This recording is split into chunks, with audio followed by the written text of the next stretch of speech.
Welcome to the Author Show and its second quarterly showcase on Bremerton Kitsap Access Television. I'm your host, Ingemar Anderson, and in each show we will conduct interviews with local hosts, with local authors, present local books from Kitsap community, and present other subjects related to publishing. In this episode, we'll be interviewing Ronald Lamont. Ronald is a retired U.S. Navy veteran and a former manager within the Department of Defense. Upon retirement from the DoD, it became apparent that his vast experience might provide an intriguing plotline for a story. So the first story that came to mind was the launching of a 1963 Plymouth by the USS Enterprise during its 1978 Westpac cruise. This event was inspired for this book, Risen from the Depths. You see it right here. What if there was more to such a launching than meets the eye? He pondered. From this simple musing emerged a mystery. Welcome, Ronald Lamont. Great to be here. Thanks. And today we will be speaking about Ron's latest book, entitled Risen from the Depths. This book has been published and is available since February 2017. So I thank Ronald for being here today, and we want to start with the first question, which is the first out of 10 questions we want to cover today. Okay. And of course we want to know about the book, Ronald. And we want to hear from you what the book is about and just some thoughts that came into it. Sure, the book is a mystery, a murder mystery, as it says right on there. And I don't know if you can tell by the cover of the book, but it's showcasing the launching of a 1963 Plymouth off of the USS Enterprise back in 1978. And so that whole idea kind of inspired me. What if something was going on besides just a launching that was there for entertainment for a bunch of kids that were riding the ship back from Hawaii to San Diego and then ultimately Alameda? And so my thought process was, let's write a mystery that kind of looked into that idea. What if there was a body in the car, for example? And I'm not even saying that there's a body in that car, or if there's something else mimicking that. That's kind of part of the mystery. So that was kind of where this story, kind of the genesis of this story, and then from there it was a matter of developing the characters, the motive, the backstories, and then a plot line that hopefully would keep the reader guessing throughout the novel. Right, we don't want to reveal too much from the book. No. So everybody should know that it's a cool book. It was already sold many times. Ronald sold it himself, but also in the bookstores it's available. But there's are there any hidden secrets in the book that only a few people might find? There's a lot of intriguing, at least from my perspective, storylines, plot lines, characters. One of the things that I like to do when I write is I'll place little nuggets within the book that may seem innocuous in one portion of the novel, and then you might find that it plays a role later on in the novel. And so there are a lot of those in there. There's also a lot of personal experiences. Most of them are kind of silly little things, such as the call sign of one of the aviators involved in the novel also happened to be the nickname of one of my shipmates back in the day. And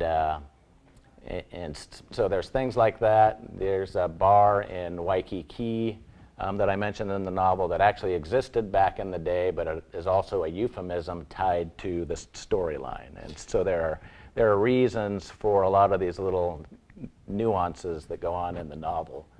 So that's kind of where that goes. Mm-hmm. So you mentioned Hawaii. Yeah. And there are other places that the book takes place, the story. Right, yeah, but primarily takes place in San Diego, that fit in line with we're an aircraft carrier on a Tiger cruise. They pick up their riders in Hawaii, and then even if there's a ship stationed in Bremerton, they still make their first stop is in San Diego. So I needed to, where the discovery of the car occurs out in the middle of the Pacific, that needed to be in that line of sight so that people might wonder, well, does this have any ties to the event that happened on the Enterprise back in 1978? So the story takes place in San Diego. Cool. And also your hometown is really in the book as well, I think. Shortly. Yep. I mentioned a few things, such as where I grew up in Northern California. There's a reference there. There's a reference to the Bremerton area, and of course Hawaii, because there are things that happen in Honolulu within the novel. So there's a few places that are specifically mentioned within the novel. Mm-hmm. Cool. I mean, we could talk a lot about this book. This book has really got a lot of testimonials from people who read the book, and I have to say, there's a lot to it. I'd like to also ask some questions around your writing and how you got to the publishing or the writing path. First of all, how is it? When you write, does it energize you, or is it something exhaustive? You're like, oh yeah, no, it definitely energizes me. Once I'm writing a book, I will have outlined the entire plot line, storyline, pages and pages of what I call storyline notes. And once I have the plot line, the motive, the victim, the main characters, their backstories, and all of that laid out, and where the path I want to take the reader, then I sit down and start writing, and I will be literally writing until midnight every single night. I get going, and I can't stop, and every once in a while I can think of a subject or a story or something that will just come to mind, and I will end up writing an entire chapter off the top of my head. And in fact, in this one, 3 chapters, 43, 4, and 5, all came from one simple thought, and then boom, 3 chapters flowed out. That's what I hear often when when a writer writes the story and they do this in one kind of stretch very quickly. That's mostly good material. That's just what I heard, my experience with authors, and I can see this happen to you as well. I hear this from many writers that we work with. And looking back now, what made you decide to become a writer and an author? Yeah, it was kind of twofold process for me. For one, back in my previous career as a high-level manager, one of the things that I had to do, it was all technical in nature, and I realized that I was able to tell the story behind why we want to go do this technical action. And then on top of that, my brother James Wolfe is a screenwriter, and he would often send me screenplays to review, give him feedback, that kind of thing. And the more I read his screenplays and gave him feedback, and I found that I could really give him some good ideas that he would incorporate into his screenplays. And so from that point, I thought, well, if I can, give him good feedback that's actually going into his screenplays, maybe I've got a knack for being able to tell a story beyond some technical concept.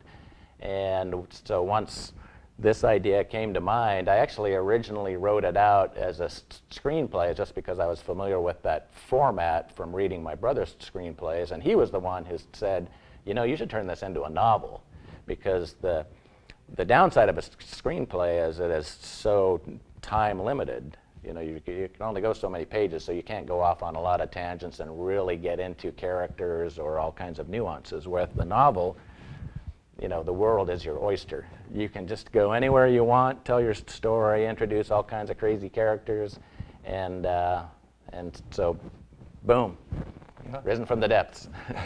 Talking about characters, what is more important, characters or plot? Oh, they're definitely both equally important, because in my view, you cannot have a great story without a great plot, and you can't have a great story without great characters. And so the key is coming up with a plot line that's interesting and unique, but also with characters that fit into the storyline. And so there's a lot of, in this one, the characters and the storyline really play off of each other, and in fact that's been a lot of the positive feedback that I've gotten from the reviewers that you might have seen online, as the things that they loved are all the twists and turns, trying to figure out, what's going on, and then the interplay between the characters. Very good, very good. It's so we have some questions that we would like to ask. When you think about other authors now, since you went through this process, getting published, what would be your advice to other authors? When they start, they have their novel written. We have always new people coming to our publishing company, and then they're like, okay, what to expect? So what would you advise for new authors? A few things. One is anyone that has the desire to write, I just say write. And a lot of people get bogged down in, well, I don't know how well I can tell this story, or I can't seem to make it all fit together. And what I tell them is, just start with jotting down all of the ideas that you have and all of the, unique things about the character or whatever story you want to tell or whatever that is. Just get them all down on paper. And then once you've captured all that, then you'll find that it's a lot easier to weave the story around the information that you've developed than if you try to make it perfect from the first step.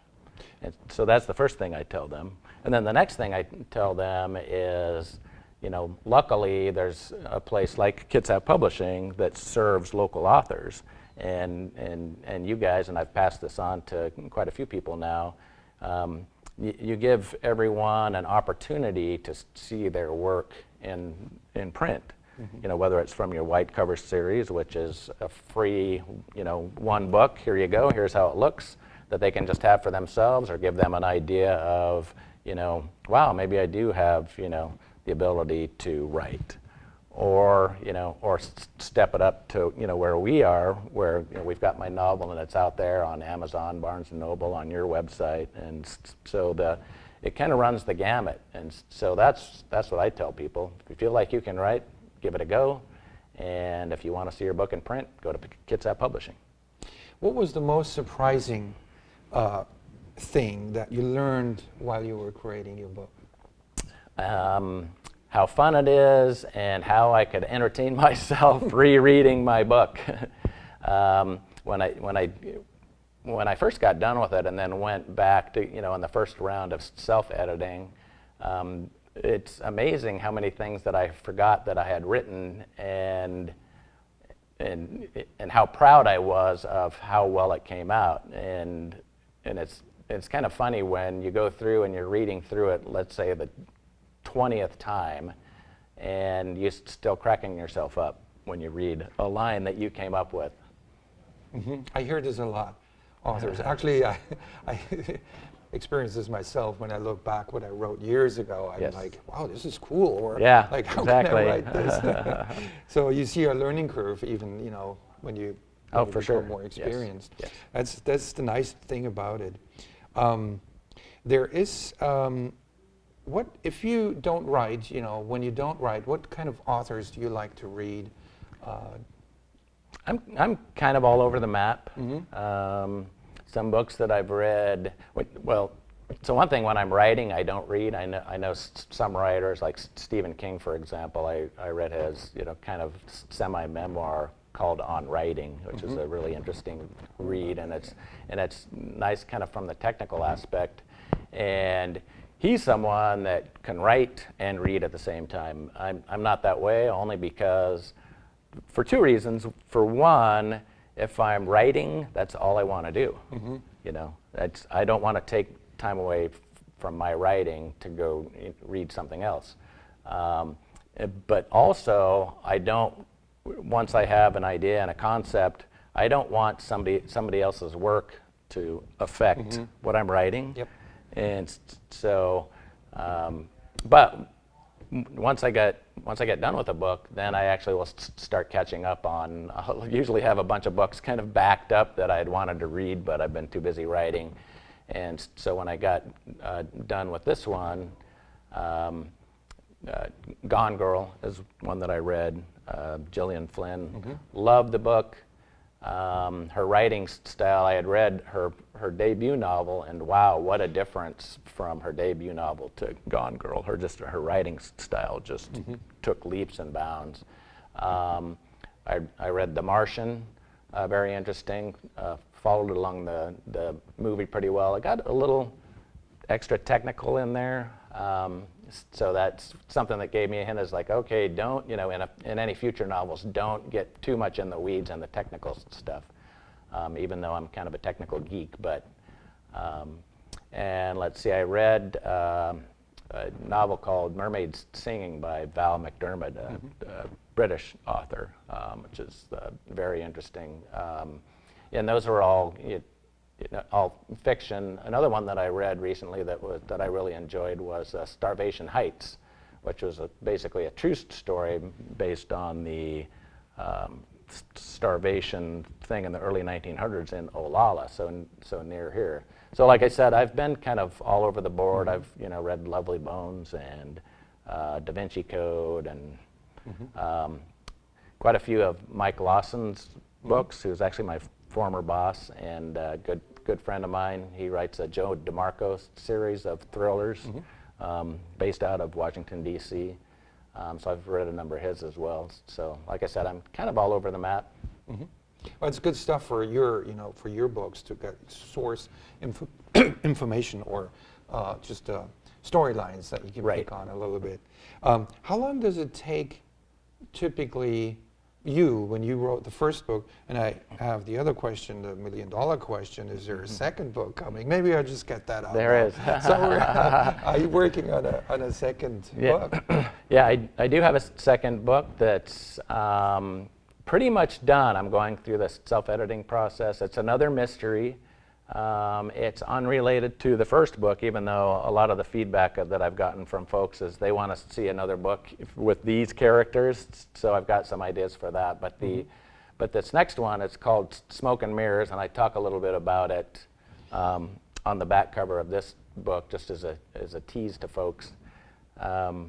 And it takes place in a fictionalized version of Kitsap County. So it was kind of fun to write, kind of more local. And then one of the other things that I wanted to do with that one, even though it's another murder mystery, it's a totally different vibe from Risen from the Depths. Risen from the Depths has a lot of irreverent humor in there among the investigators, which was fun to write and a lot of people enjoy. But with the next novel being a different location, different characters, and in fact Smoke and Mirrors, the lead character, is female, which ties into the whole her backstory ties into the whole storyline. In that particular novel, I wanted people, once they read that, to not even realize it's the same author, other than they might pick up my writing style. But what I didn't want is someone to read a different book that's about a different location with different characters and say, well, this just sounds kind of like change the names from the first book. I wanted it to be completely different vibe, and so that's how Smoke and Mirrors is. And so my goal is that hopefully we can get that one released in September. So yeah, that one's that brings me to the question, how long does it take from your idea in your head to the manuscript to the first galley proof to have it out in the bookstores? But from a writing perspective, so you have these two books you've written. I think you're almost done with the second one, or you're in the middle somewhere. No, it's pretty much done. Pretty much, great. I'm in the self-editing process right now. Great. So how long does it typically take you? Like, how long did it take you for these books to write? I think it's about 6 to 8 months. 6 to 8 months from the time that I have all of the ideas together, where I can actually sit down and start writing, until the first draft is completed, and then I start going, and start going back through and editing. And I have processes to maintain continuity throughout the novel as I go, so it makes a self-editing process a lot easier. Since, like I said, I have ways to make sure that I'm not giving away something here that shouldn't be given away until here, or get out of sync with a character or this storyline or something like that. So That's all part of what makes it about a 6 to 8 month process. 6 to 8 months, that's just the writing part. Now from a publishing, so once you give your manuscript to a publisher, what do you, like authors amongst our audience, they would like, I think would be interesting to hear from an author what to expect, you know, after you submit the manuscript. You find an agent, if you go through an agent, or you find a publisher, or you self-publish. You know, how long would that be?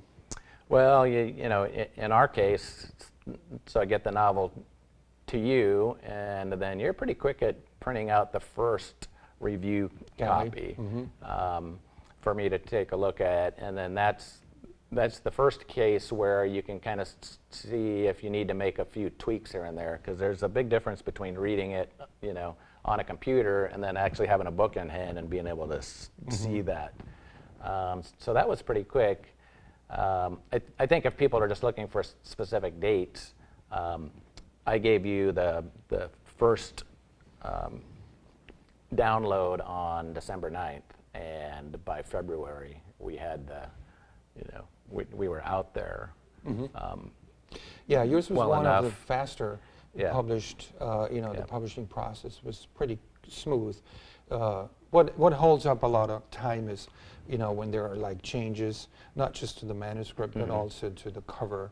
The cover is the most first biggest hurdle you have to get over. And we got pretty quickly done with your cover because we wanted to have this background photo, which is the story that already sets a lot of tone for the book.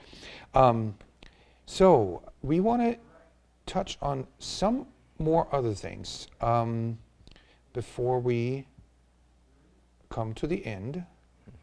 If you picked a paragraph, not a paragraph, a character in your book that you would like to be or live, which one would that be? Or you don't need to describe, just describe the character. Well, that one's kind of tough with this novel, only in that the lead character is kind of based on me. You know, people that know me really well will see a lot of me in that character, and you know, so obviously it's like, yeah, well, sure, you know, I want to be that guy because he's kind of based on me.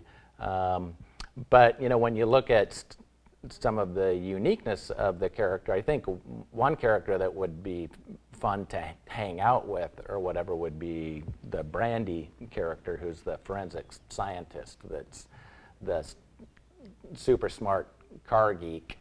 And because, you know, if anyone reads the novel, they can see all kinds of, you know, quirks and idiosyncrasies and stuff like that. In fact, one of the people that read my novel, that was one of the first things that she said, is she says, in a future novel, I want to see more of Brandy, you know, because she just loved the characters. So, so as far as someone to hang out with, you know, that would definitely be a fun character, because super smart, but super sarcastic, and so. Yeah, it's so fun to kind of think of the characters in a book.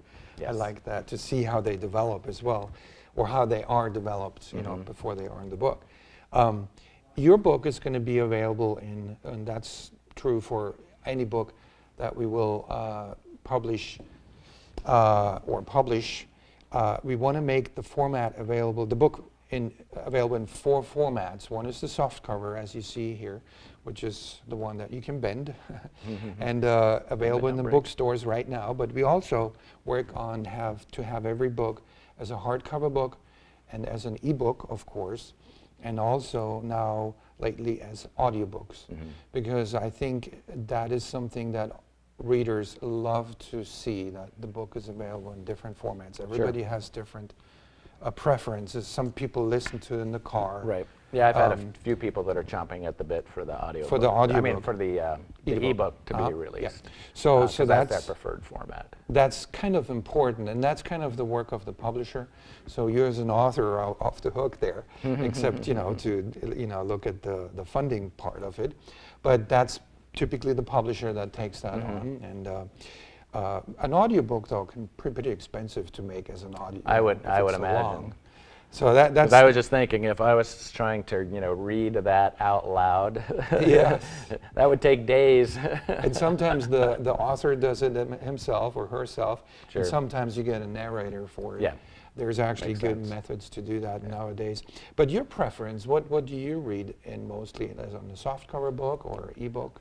I like a book in hand. Like a softcover So or either hardcover? hard or soft cover, yeah. Yep. Yeah, that's I guess I hear that a lot. Yeah. So good. So I would like to close our interview with some general questions. People would love to get in touch with you, and I know a lot of people go approach you to get a book, and you're selling your book as well by yourself. And you work also now as a trainer at the YMCA, and I know that you know a lot of people there. And but if people don't see you around there or somewhere else, how can they get in touch with you? And do you have a website? I don't have a website. I do have a Facebook page, so they can find me on there, and I always provide updates. I provided the info about the book signings I did for charity. And just as not necessarily a plug for that, but on the book signings I did for charity, we brought in about $1,400 for local Great. charities from Wow. the book signings at both the Boat Shed and Bremerton Bar and Grill. So that was really nice. But yeah, so obviously there's Facebook, there's Kitsap Publishing. You guys Find the on book your there. website, Yep. Amazon and Barnes and Noble, so And all the those are indie bookstores as well. Yeah. They can go to any bookstore and they can get the book for you. Yeah. What's your Facebook name account? Should they look for? Well, I Is have it both. Ronald. Ronald Lamont is on Lamont. there, and Ron Canfield, which is Ronald Lamont's my pen name, which is my first and middle name. Cool. So my full name, Ronald Lamont Canfield. So you can find me Ron Canfield or Ronald Lamont Great. on my Facebook page. Yep. So with that, I think this was an awesome interview about a book that really created some waves here in Kitsap. I have seen No a lot pun of intended. interest. No, not intended. Not intended. So it was really good. And thank you very much for being here today. My pleasure. It is a pleasure for us to be here as Kitsap Publishing. And I hope you have enjoyed our show today and that it encouraged you to learn more about the publishing process as well. And maybe somebody will be inspired to write and publish your own book soon. Everybody's a writer, so I can really encourage everybody. I also like to thank you, the crew at the Bremerton Access Television, for their great support. Without them, we wouldn't be here, obviously. And with that, I wish you a good rest of the day, and I hope I will see you soon, and I see you back at our next show here at Kitsap Bremerton Access Television.